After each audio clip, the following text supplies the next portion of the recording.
अष्टौ भुजङ्गीं महिषस्य मर्दिनीं सशङ्खचक्रां शरशूलधारिणीं तां दिव्ययोगीं सहजातवेदसीं दुर्गां सदा शरणमहं प्रपद्ये।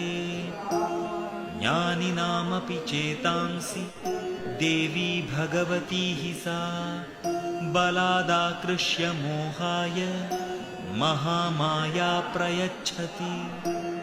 दुर्गे स्मृता हरसि भीतिम् अशेषजन्तोः स्वस्ते स्मृता मतिमतीव शुभां ददासि।